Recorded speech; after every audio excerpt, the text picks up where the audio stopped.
Hi viewers, మనం వచ్చేసి Chowta part పతంగ్ అనేటువంటి లెసన్ చూస్తున్నాం. పతంగ్ అంటే కైట్ అనమాట, గాలిపటము.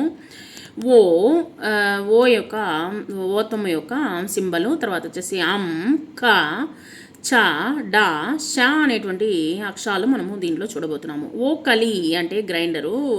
మనం ఇప్పుడు వచ్చేసి ఈ యొక్క ఏదైనా పట్ట, లవంగము, తర్వాత వచ్చేసి అల్లము, తెల్లగడ్డలు కొట్టేటప్పుడు దీన్ని ఉపయోగిస్తామన్నమాట. తర్వాత వచ్చేసి పతంగ్ అంటే గాలిపటం. చాబీ తాళము. తర్వాత వచ్చేసి ఖర్గోష్ కుందేలు. Dakiya post man. శలగం అంటే ఈ యొక్క ముళ్ళంగి సంబంధించినటువంటి ఒక ఇదనమాట. పెహచానో ఔర్ బోలో మనం వచ్చేసి రీడింగ్ చేద్దాము. షా డా ఓ చా కా ఖర్గోష్, డాకియా, చాబీ, ఓకలి, శలగం, పతంగ్. మరలా వీటిల్ని కూడా వచ్చేసి సునో ఔర్ బోలో. అంగ్ అందర్, కాకా కాక్, చిమ్నీ, శబనం శంక్, బందర్, చాచా డాక్, కిడకి షర్బత్, గంగా పతంగ్, ఆశా కీర్, గలీచా శలగం, పంపా చందన్, శీషా చోర్, బగీచా సర్కస్, లంకా మంగల్, శాఖ మోర్, షికారి, సరగం, శంక శంకర్, కాశీ షోర్, కినారి. ఇక్కడ ఇచ్చినటువంటి అక్షరాల్ని మనము కాపీ రైటింగ్గా రాద్దాము. ఔ ఖ చ డా ష. వీటిని మ్యాచ్ అనేటువంటిది నోట్స్ రాసేటప్పుడు చూద్దాము. ఇక్కడ వచ్చేసి మోర్, టమాటర్, డాకియా, చాబీ, శలగం ఇచ్చున్నారు. వాటికి వచ్చేసి మ్యాచ్ అనేటువంటిది చేద్దాము. తర్వాత నోట్స్ రాసేటప్పుడు చూద్దాం. మౌఖిక పార్ట్ ఇక్కడ వచ్చేసి కమరా బడా హై. రూమ్ వచ్చేసి చాలా పెద్దదిగా ఉంది. గాడి నయి హై. బండి కొత్తది. యహ లతాకా గర్ హై. ఇది లతా యొక్క ఇల్లు. యహ మోహన్ కి గడి హై. ఇది మోహన్ యొక్క గడియారము. తోతా హరా హోతా హై. ఈ యొక్క చిలుక పచ్చగా ఉన్నది. ఇక్కడ చెప్పినటువంటి లెసన్ అనేటువంటి చూద్దాం. చూడండి. యహ్ బడియా మకాన్ హై. ఇది చాలా పెద్ద ఇల్లు. యహ్ లతాకా గర్ హై. ఇది యొక్క లతా యొక్క ఇల్లు. లతాకా గర్ బడా హై.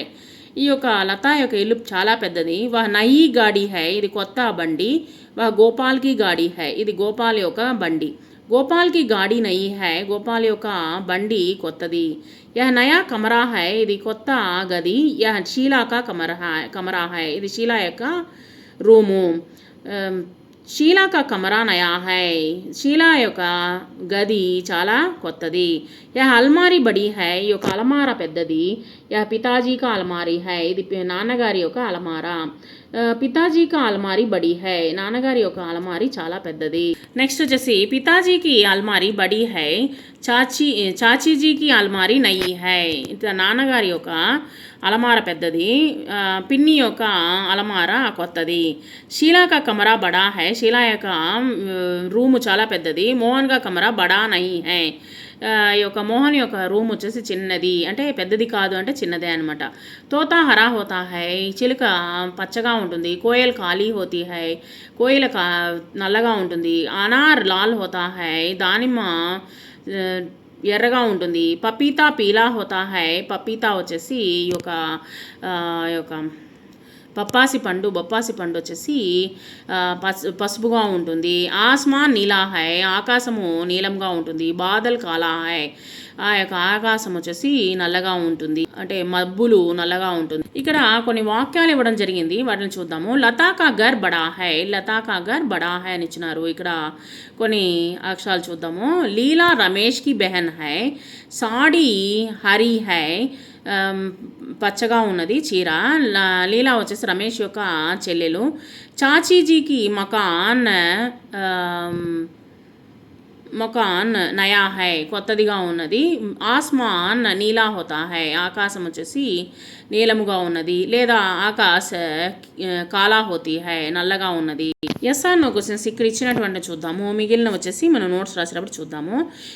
పపీతా పీలా హై. పపీతా వచ్చేసి పప్పాయ వచ్చేసి పసుపుగా ఉన్నదా? జీహా పపీతా పీలా హై. అవునండి.